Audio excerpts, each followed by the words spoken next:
While I'm waiting on parts for the brakes for the Chevy, I've been tearing into the brake, replacing the hydraulic system because of leaking wheel cylinders, as you saw in a past video.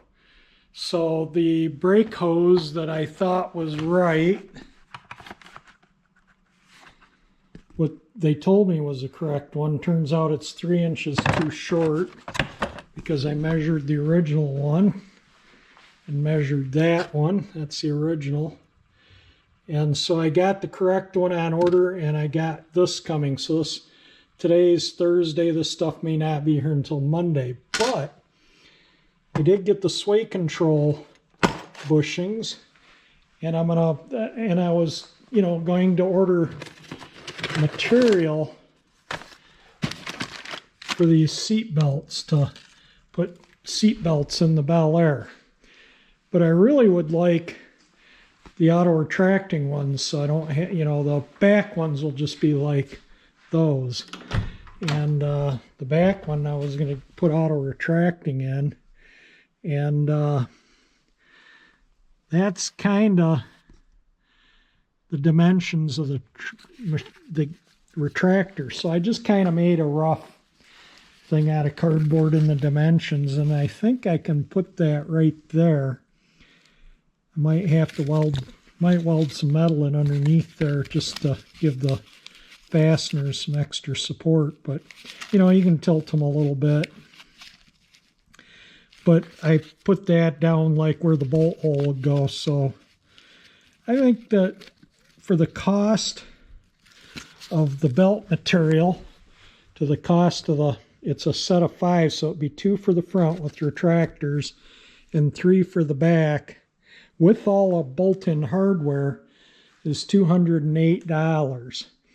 And to buy just the material to restitch the seat belts, I'm looking at $150.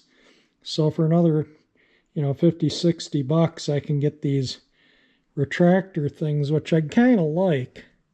So I'm kind of leaning towards ordering them to put the seat belts in. But anyway, one other thing too, and I'm gonna video it, and this will probably be in this video, is these things here that go underneath. They're part of the sway control right here. These things. The bushings are hammered out, as you can see. So when I first bought the car, I took it into a tire store to get some used tires because I couldn't afford new ones. And they put the car on a twin post hoist. And if you're familiar with them, one lifts on the axle housing in the back. You slide the things out and they lift on the axle tubes. And the front ones, the things slide out and they lift on the lower control arms. Well, the guy didn't put the things properly, and it bent this kind of up like that because he had the thing right here, so it bent that. And when I took the control arms out to put bushings in, I didn't straighten them because I didn't know which way to bend them when they were out of the car. And then I painted them and didn't want to heat them with a torch and bugger up the paint. Well, I'm going to heat them with the torch. I'm going to put the heavy brazing tip on so I can just heat a little area. And I'm going to try and bend these down back to where they're supposed to go. And this one, he bent the whole thing up. You can see it kind of went like that. So I don't hammer out bushings. I've replaced these probably about every 20 years or so, 15 years, and I'm going to straighten these up. And like I say, I can heat this. This is welded on. There's 3 welds here and 3 welds here. So I'm going to take a big clamp and clamp the control arm from here to here.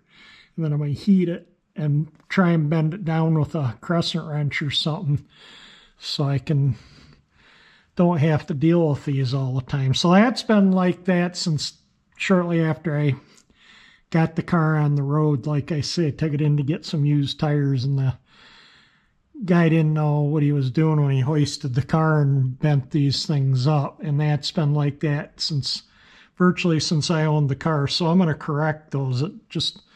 I don't know why I haven't corrected them over the years, even when I had the control arms out.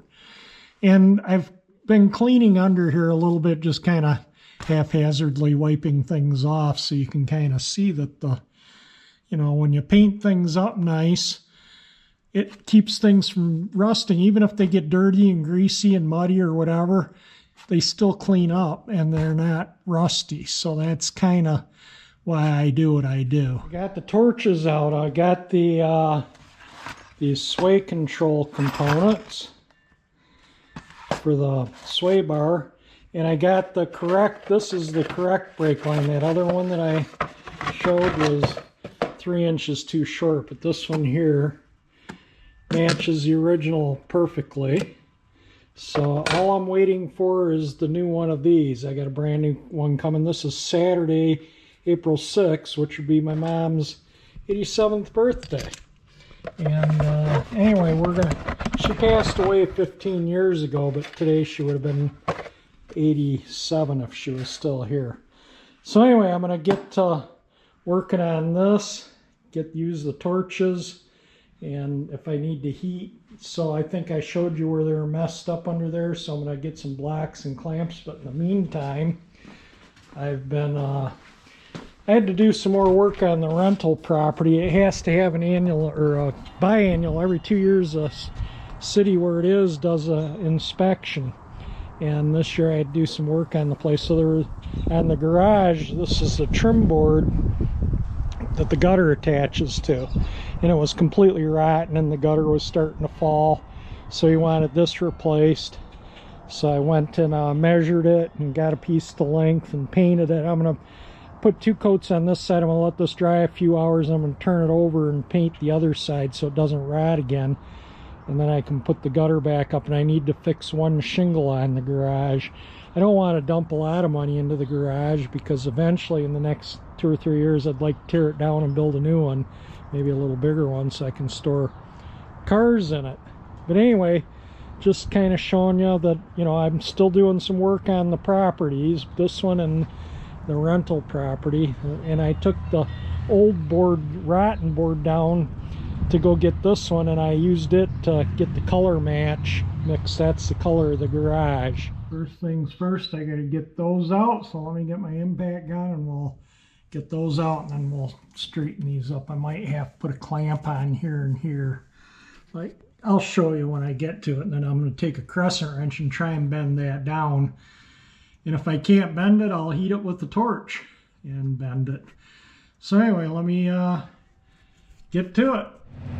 I just put the clamp on there to kind of stabilize things here, and I was taking this wrench and I can bend it down, but it's bending right here where the wrench ends, so I'm going to heat it back here so I can bend it. It's bent right back here, not here. So I want to get the bend back here, so I'm going to heat this up with the torch. This side's okay, so I'm only going to heat up a little bit here just to get this to kind of come down. The other side's bent up like that. This side, I think I showed it in a video.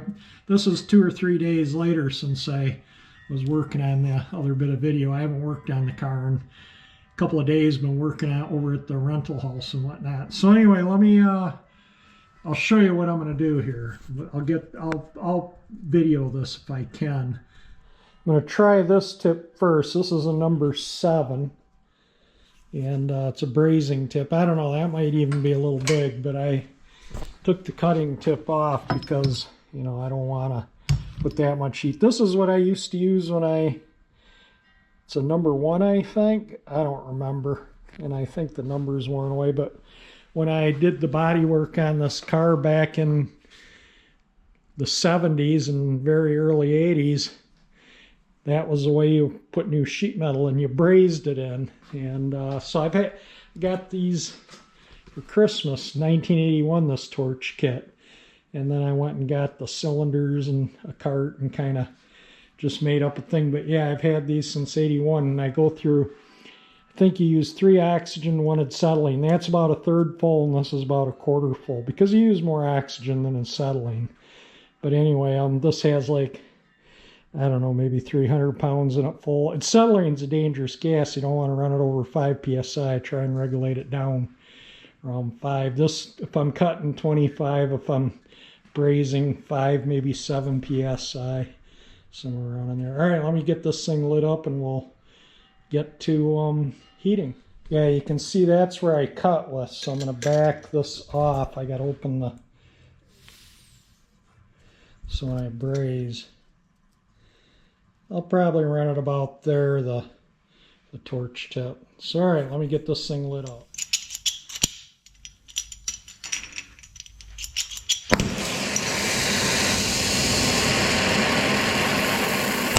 Oops, I just want kind of a tiny flame. I might put a smaller tip on that. Oh, I gotta get my bug. Let me get my fire extinguisher. I don't want to start this without it. Got my fire extinguisher. It's just basically a bug sprayer with water in it, just to you know, I don't want to discharge a chemical fire extinguisher in here, so that's why.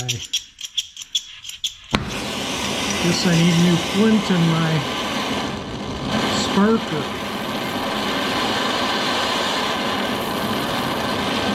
I wonder if I could clean that tip, if that would give me a little cleaner flame. Whoops.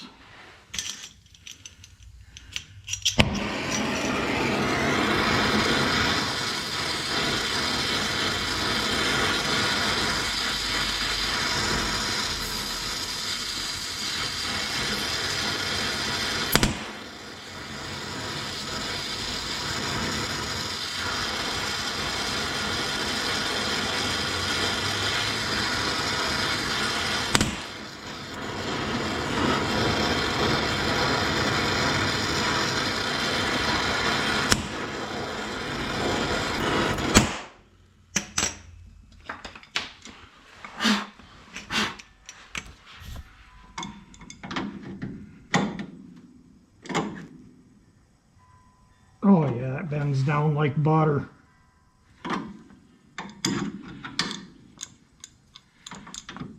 Sorry if my head was in the video there. Trying to do this without it cooling too much.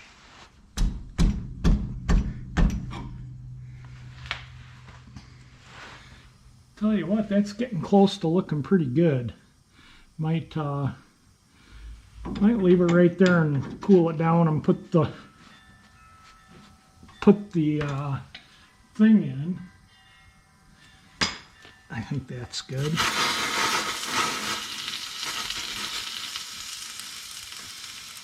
And just see how it lines up in there now.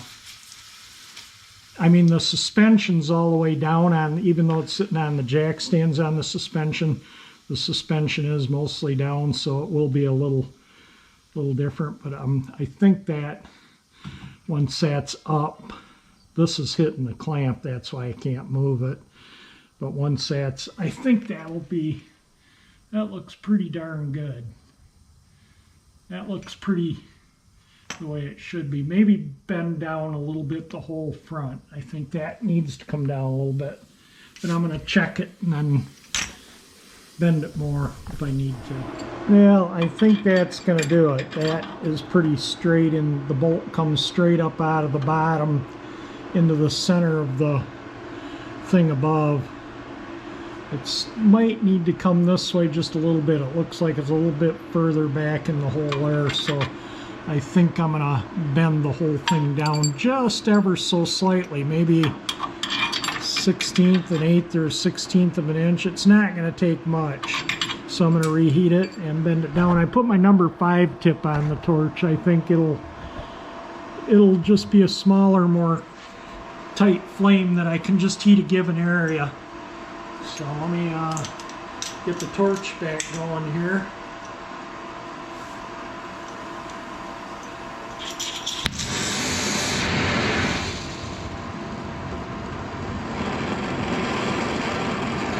Yeah, I like this number 5 tip. It's good. whoops. That when you hit the, gotta find my sparker, when you hit the surface, it puts a torch out.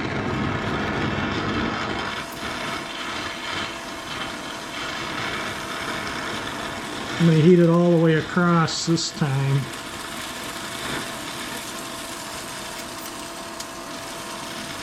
I have some paint here to touch up when I'm done.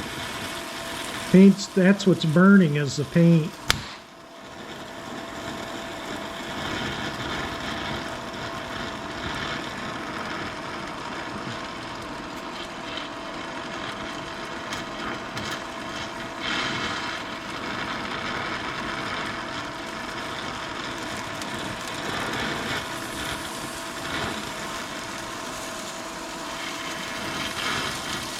That's water you see dripping down from when I squirted it.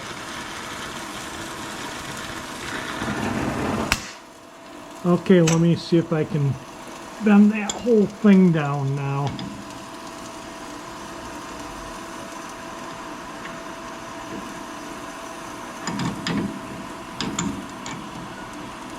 I guess I should have got my crescent wrench ready before I heated it, shouldn't I?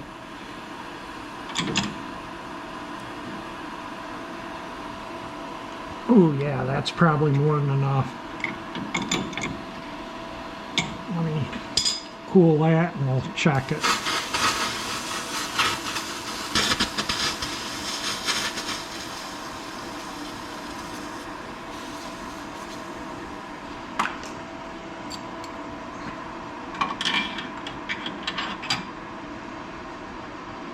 Yeah, that's absolutely dead center now when I'm holding it in the center of the sway control, and that's dead center. There it looks like. So I think I'm going to call that good. When I look at it here, it looks pretty good. Alright, let's do the... Well, I'm going to paint this up and put it back together so I don't have to deal with the torsion of the sway bar when I take the other side apart. So I'm going to clean this up and paint it. And then we'll go do the other side. I'll put the new bushings in. So let me get my wire brush, clean this up, wipe it off, and get the paint mixed up. And we'll just give this a quickie paint and move on to the other side. Just gave that a quick wire brush, and I'll go get the paint in the mixer, and I'll just do it with a foam brush. I'm going to touch that where the clamp was up there. And then there's a couple little paint chips here and there and there and there, and I'll touch them up too. So it all looks good, and I'll do the same to the other side. And I noticed doing the brakes on the rear axle, there was a couple rear control arms, there was a couple chips too, and I'm going to touch everything up. I mean, why not? I'm here, easy to do.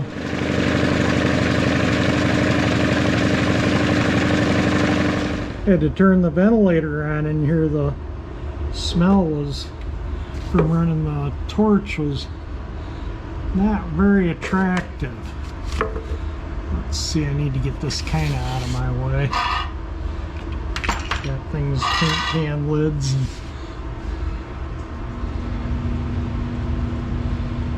This is automotive acrylic enamel. This will be fine for this. That's what it's painted with, but with the hardener, this just isn't going to have the hardener, which it'll be fine.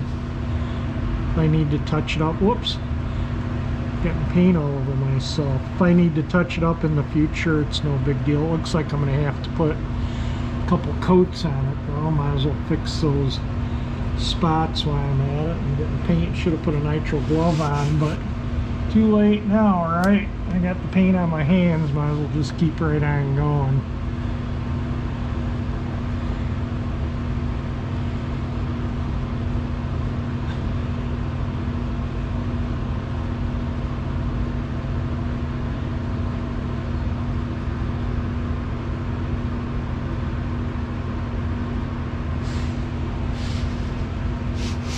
This can is almost empty. I thinned it a little bit, so it was getting thick from just sitting around.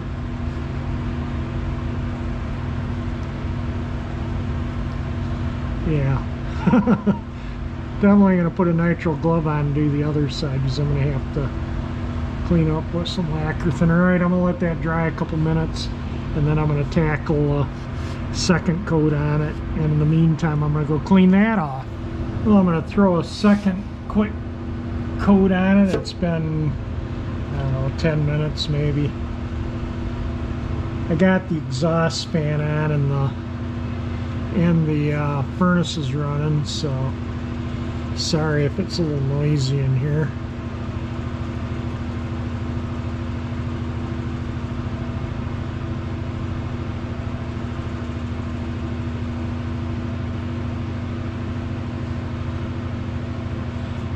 Still that spot there, it needs a little second coat.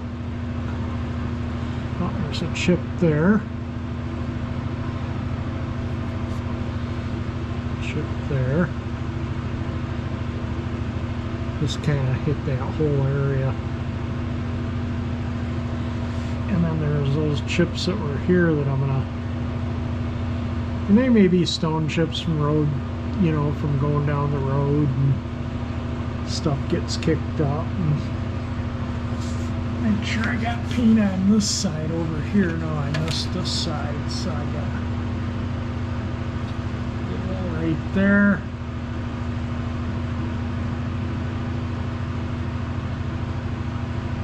I think that's good for paint, and let that dry half an hour or so, and I'll put the control arm bushing in, and then we'll do the other side. I don't want to, like I say, take both sides apart. It makes it too difficult to get the new parts in. One side together, another side to do. I think once it's down on its tires, sitting down, the suspension's at its normal height, I'll loosen this up and make sure everything's settled in, and then retighten it. This one needs to be bent evenly down. It's kind of evenly smashed up. It's not really twisted, so let me get the torch on it and we'll get to straightening.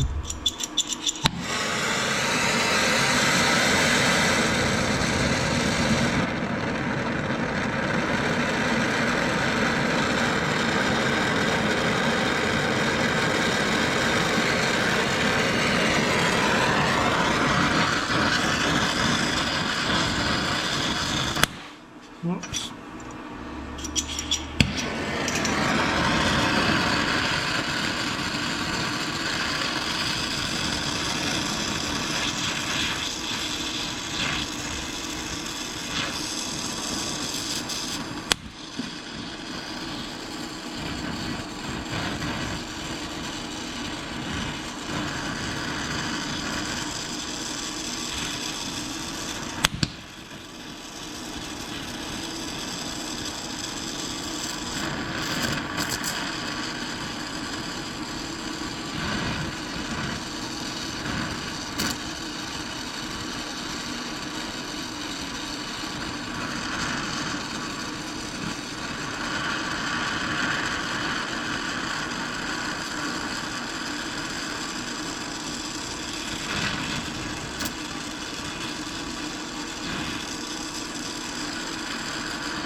Whoops, I turned off the oxygen before I turned off the acetylene. I usually turn off the acetylene first.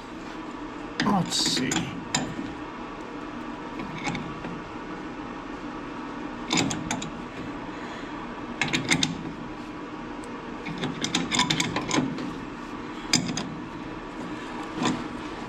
You can really see how this one's bent bad.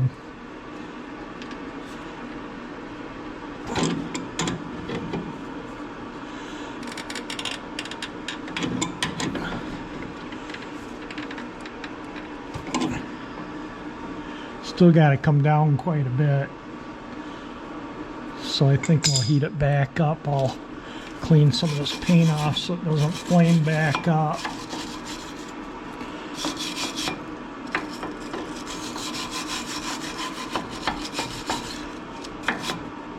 Alright, I'm going to get that heated back up and do some more bending.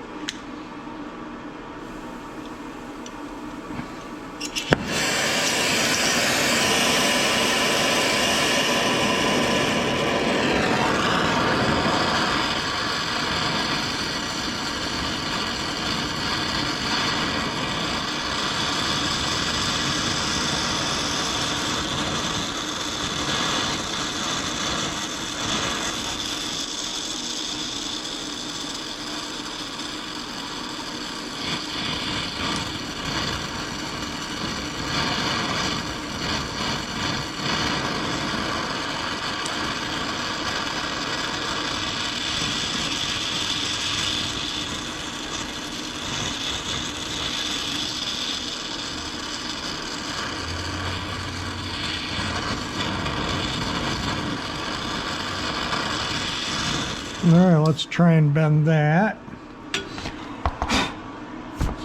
Whoops, sorry, I knocked you silly there.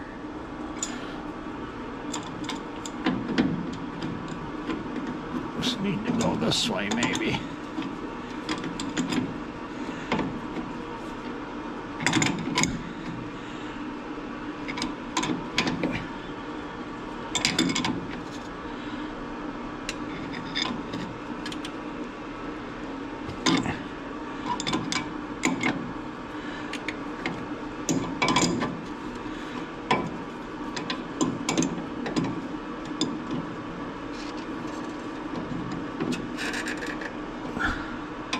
Got a little bent in there, so I gotta, there we go.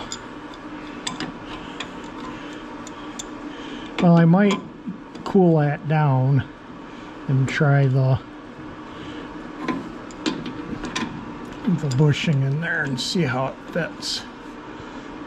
Yeah, it's cooled down too much to bend now, but almost looks like this side needs to come down just a tad. It's hard to tell. Let me cool that down and then I'll see how the bushing fits in it.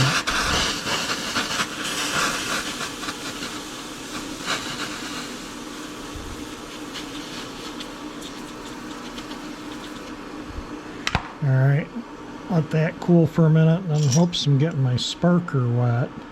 This probably won't even spark now. Needs a new flint in there. I have to dry that out. Yeah, that actually goes straight through the hole pretty much. Well, now it looks like I need to bend it just slightly this way, so I think I might just heat it up and bend it a little bit more. That is pretty good right there. It looks pretty even. I mean, this is a little kind of, but I think that's why that looks, so you can see it's down there, and that's about even there and there. I think that's just bent up a little bit, and then I could probably put the crescent wrench on it and pull it down, which I might do. But the main thing is that the thing is now in the center of the hole going up to the control arm, or to the sway control. It's all centered now. Before it was way off kilter, you know, the bolt would hit here and it would hit here, and so that should do it. That looks pretty straight. I don't have another car this air to kind of gander at where those should be positioned, so I'm just using an educated guess that this basically was, you know, you can see how this and that side are about the same, and it looks pretty good. I think that'll work. It's, you know, a lot better than what it was, and hopefully, you know, it's been up for the 45 of the 46 years I've owned the car, because like I say, the guy put it on a twin post hoist and bent that up, and I never fixed it, and why, I don't know. You know, I mean, I had the control arms, like I say, off to put new bushings in probably 30 years ago. Yeah, it's just crazy how long. I think, you know, it just seems like yesterday, but yeah, it's been years. And you know, like the hydraulic lines, second set I've put on the car, second set of wheel cylinders. It had the original wheel cylinders until '84, and then they started leaking, and that's when I replaced them. So anyway, yeah, I just gotta kind of keep after things.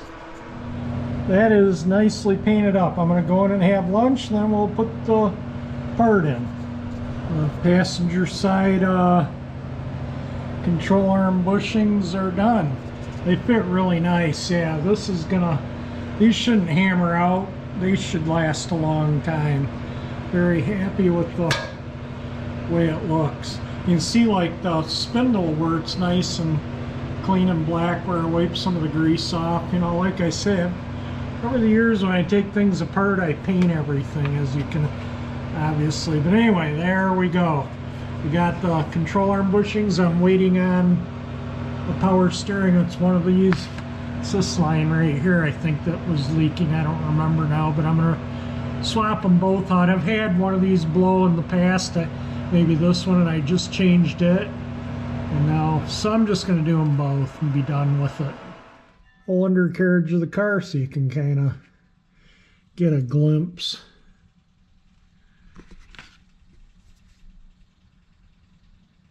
Yeah, it looks pretty good still, all things considered. You know, I've rarely get under this car and rarely do anything to this car. I'm usually restoring other projects, and this car just gets neglected, so that's why I'm actually putting some effort into fixing some things on it. That way, when I get another project, this won't, you know, it'll be all cruise ready. This car will be. I just want to add this little tidbit about this cover I put on my torches. So this is a cloth garbage bag. Back in the day, this was what garbage bags were made out of, and to tie them up, you had a rope that you'd put through these eyelets, and you could pull it tight and draw it closed. But yeah, I have a whole bunch of these, a whole box of them, and I use them for things like this. I don't use them for garbage. But yeah, when was the last time you saw a cloth garbage bag? You can see it's kind of, I don't know if you can see how, it's not terribly thin, but it's not, you can't see through it. But yeah, this, there, you can kind of see there. But yeah, that was before plastic garbage, pre-plastic garbage bags, believe it or not. They were cloth, and these would decompose in the dump to where the plastic doesn't. That's it for this video. I'm going to wrap this one up on just changing the control arm, sway control bushings, not control arm bushings.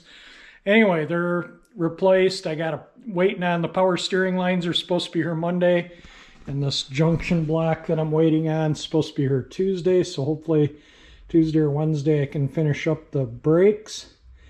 And then I'm going to put seat belts in the car. I ordered them today.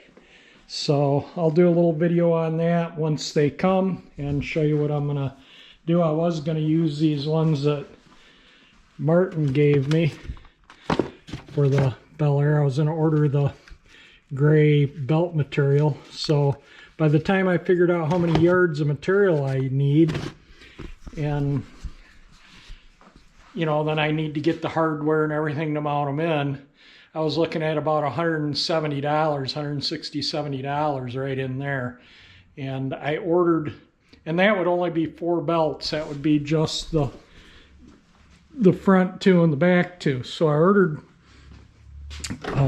belts, and they're going to have retractors right here. I made a retractor out of cardboard from their direct dimensions they showed, and so that's going to go right here, and then there will be the female end of the belts here, and this will have the male end, and then there will be enough for 3 passengers in the back seat. Anyway, I'm ending the video here. If you like it, hit that thumbs up icon. It helps me out, gets me more views, helps me make a little extra $1 or 50 cents or so on my videos. And if you like my channel, you can hit that 348 engine icon that pops up here at the end. That'll help you subscribe. And stay tuned to my channel. Either subscribe or stay tuned, because I will be putting up a video on replacing the complete hydraulic system on this car, and how I bleed the brakes out by myself, because I'm not going to have help to do it. So I'll show you how I do it. It's pretty cut and dry. My mom used to help me bleed brakes. She was an expert at it. The best person I've ever had to help me. I could tell her, I would be down here with my bleeder wrench and a hose on there into a jar, and I'd tell her to pump it up. She would pump it 3 times, and I'd tell her, not, you know, you don't want to push the pedal real hard. You'll get a million air bubbles out of those big bubbles. So she'd pump it up, and then she'd say it's pumped up, and I'd loosen the bleeder, and then she would just slowly push it to the floor, and then I would see the fluid stop squirting, and she'd say it's on the floor, and I'd tighten the bleeder, tell her to pump it up again. She would do it, and yeah, she always was the one I went and got when I needed to bleed brakes. She was really good at it. So that I'm gonna miss, but anyway, I'll show you how I do it when I get to that point. But anyway, that's it for this video. Again, if you like it, hit that thumbs up icon, and thank you for watching my video.